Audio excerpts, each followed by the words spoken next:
Following is my personal opinions as based on actual experiences of many years in the Las Vegas and LA acting community and my experiences with one said Rusty Myers, so called acting instructor in Las Vegas. Rusty, Rusty, Rusty. For the 10,000th time, you have gone on Facebook or some social media and trashed me again. Now, usually I let your worthless dribble just pass on by. I don't even bother responding. It's not worth my time and energy. But I thought this time I'm going to respond because you well know that for the past few months, I've been very sick and I've been fighting leukemia.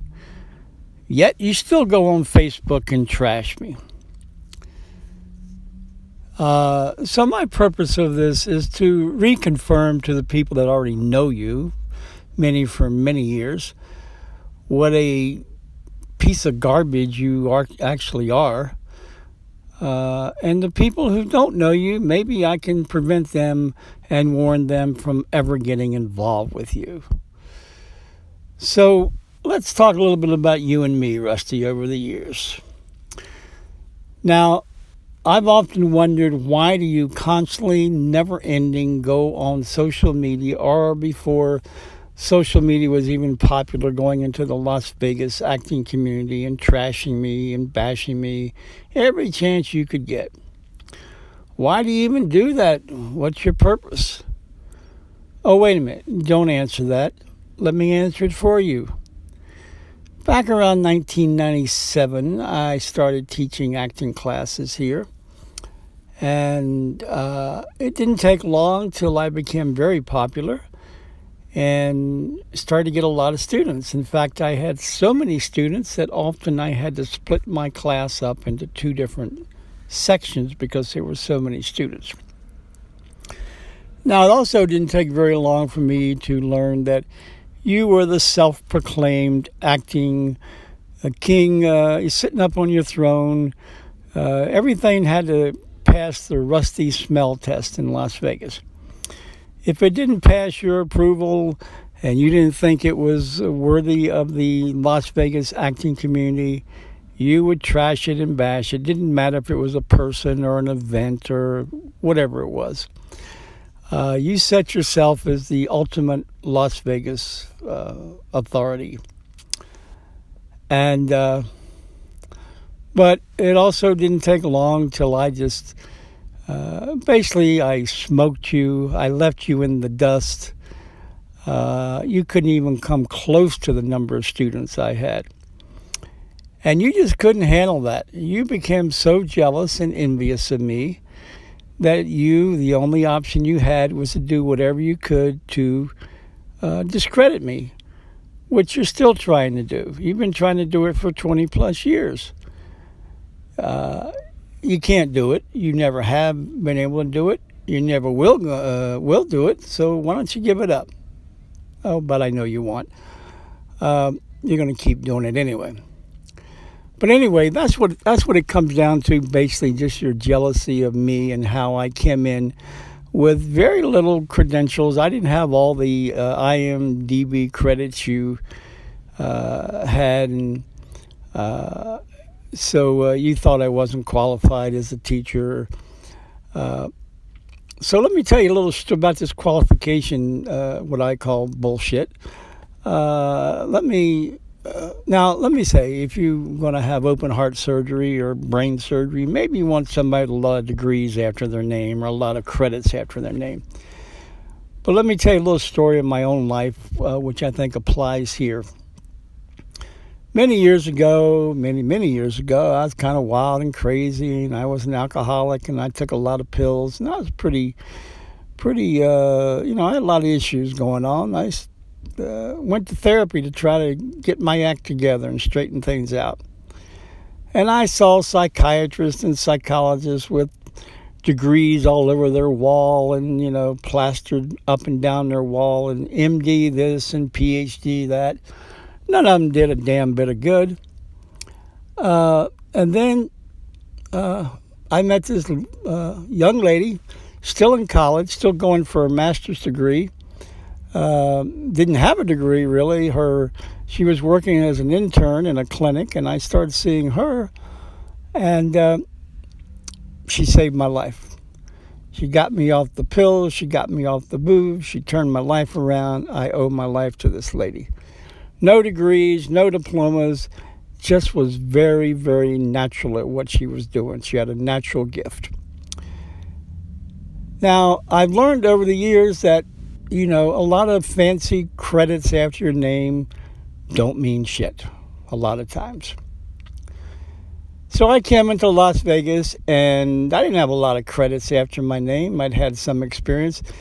But I didn't want to teach an acting class. It wasn't my intention. But somebody said, hey, you're really good with this acting stuff. You know a lot about it. You know a lot about the business. You're very good at directing.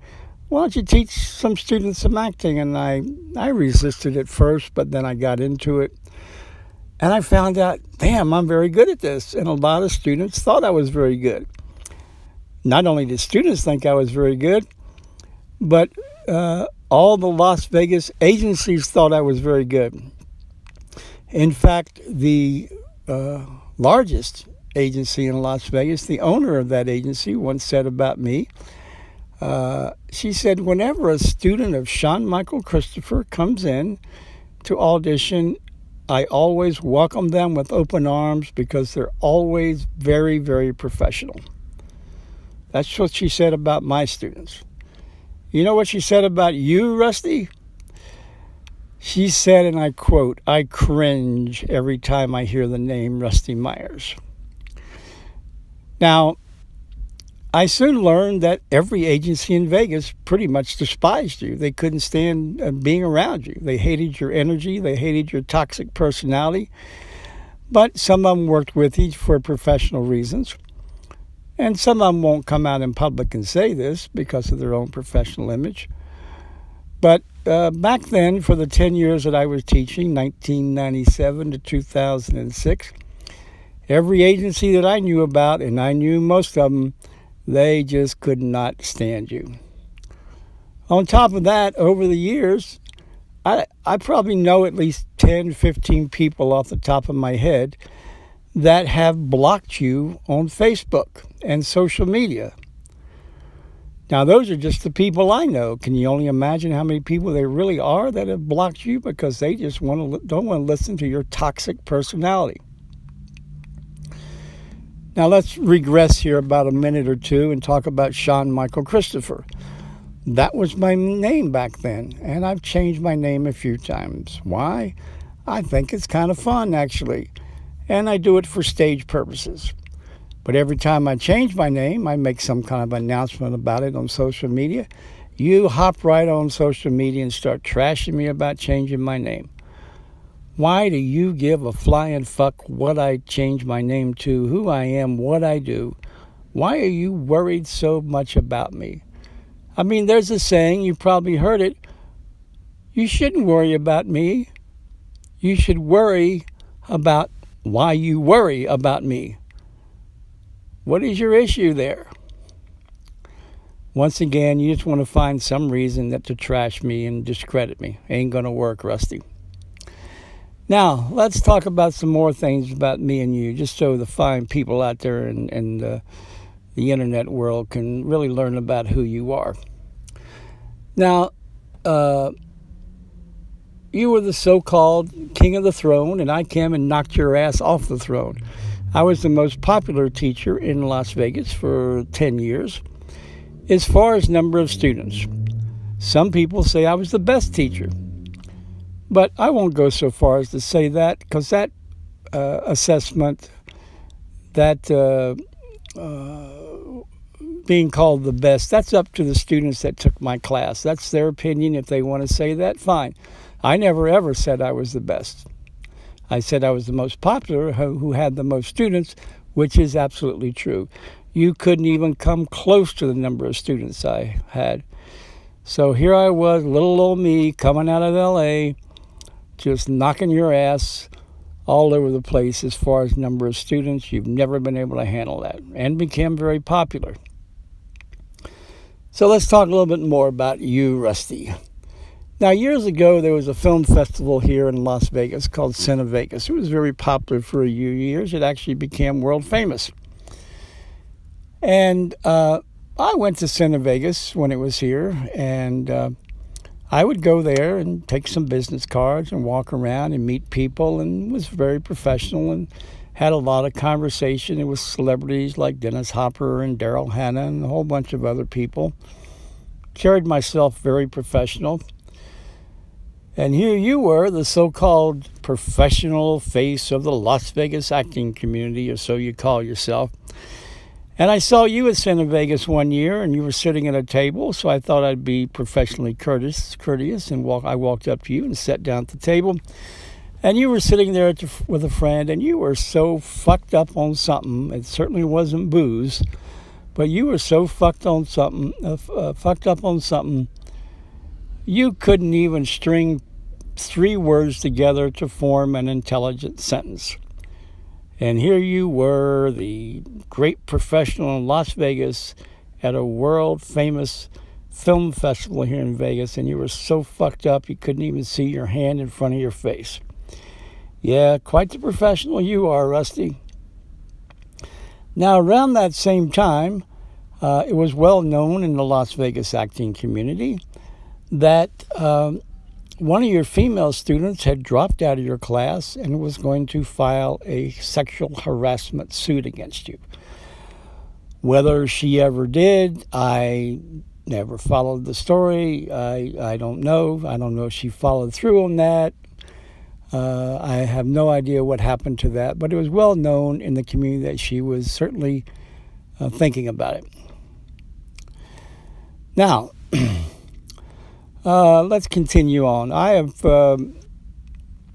complimented you many times, to your face actually, about what an incredible actor I think you are. You suck as a teacher, but an actor, you're very good. Why do you suck as a teacher? Because you lack 3 major things a good teacher needs, and that's passion, compassion, and patience. And many of my students have used those very 3 words to describe me. You wouldn't know those 3 words if you tripped over them. If they smacked you in the face, you wouldn't know what they are. That's why you suck as a teacher.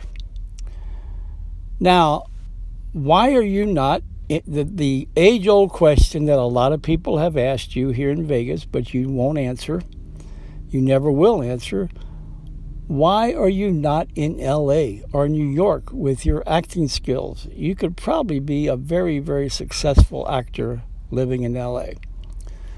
Oh, don't answer that. Let me answer it for you. Lots of people in LA don't want to work with you. A lot of name people don't want to put up with your shit. They don't want anything to do with you. And you know damn well, if you go to LA and start slinging your toxic bullshit and personality around down there and trying to boss everybody around and tell them what to do and how to run their business, you know they'll chew you up and spit you out like a bad piece of food. And you know that, so you stay here in Vegas and try to be a big fish in a little pond. But as you often have said to many people here in Vegas, there's nothing here in Vegas for the aspiring actor long term. There's independent films here or there that they can get practice and get experience. There's the occasional commercial. But for the most part, there's not a lot going on here in Vegas as far as, climbing up the ladder of the film industry. So why don't you take your own advice? Well, I just answered that question for you. Now, another thing you continuously over the years have trashed me about is a few years ago I lost everything in my life. My apartment, everything. And life just threw me a really big curveball. I lost everything. I basically don't give a shit if people know that. A lot of people have gone through hard times. So I would mention that on social media, and right away you went on social media, and as you continue to do today, and you started to trash me about living in my car and all kinds of things like that. Once again, why do you give a fuck where I live? Why do you care if I live in my car? I live in a penthouse suite, which I have done. Whether I live in a multi-million-dollar mansion, which I've done many times. I've lived in a lot of different places, and it only adds to my experience. Why do you give a fuck about where I live and how I live? What business is of yours? Well, you already know that answer. I won't go over that again. But I do suggest this. Why don't you go on Google and look up famous people that have been homeless or lived in their car or lived in their van or slept at a bus station. Google that. See what you come up with. You'd be surprised. There's quite a long list of famous people that once lived that lifestyle. So why don't you go look up their names and addresses and contact numbers and call them up and harass them and see what they think about it. Now, having said all this, and I know there's an awful lot of people in Las Vegas that would agree with me. But here's the one thing that, beyond anything else, just tells me what a worthless piece of shit you really are. My fiance passed away a few years ago, and every anniversary of her, every year of her birthday, and the anniversary of her passing, I go on social media and I put some kind of memorial up, memory and I put her music up. Now, something about Elle. She was a Elle Silver, Ellelsilver, Elle Silver. She was pronounced a child prodigy at age 5. She was on The Tonight Show with Johnny Carson when she was 10 years old. She has more talent, or had more talent and class and character in her little toenail than you would ever hope to have, Rusty, ever hope to have. But yet, when I post memorials of her on social media, what did you do last year? You went on Facebook and you said, and I quote, "She's dead, get over it." That's what you said to me. She's dead, get over it. What kind of low-life piece of shit scumbag would say something like that to somebody who's mourning the loss of a loved one, someone they loved dearly and cared so much about and was such a special part of their lives, and you go on social media and say something like that? You are lower than low. Now, on top of that, a little while later, I went back on social media and put another some of her music on social media. And you know what you went on there and said, and I quote, you said, "You probably saved her panties." That's what you said about me. You said, "You probably saved her panties." First of all, where the fuck did you ever come up with that? What kind of sick son of a bitch, asshole, motherfucker would come up with some kind of statement about that and say it on a person's social media site? You are such a low-life piece of shit, it's beyond even my comprehension to do something like that. I just have no words to... Well, I've been trying to describe it for the last 15 minutes or so here. I hope that some people will get an idea at least about who you really are and what you're about. But I do ask you in conclusion, All these years you've trashed and bashed me on social media and within the Las Vegas acting community. What have you gotten out of it? What is it? What is it gained you or attained you? Absolutely nothing. No. Wait a minute. Let me take that back. It has gained you something. You have actually shown everybody what a really sad and pathetic human being you really are.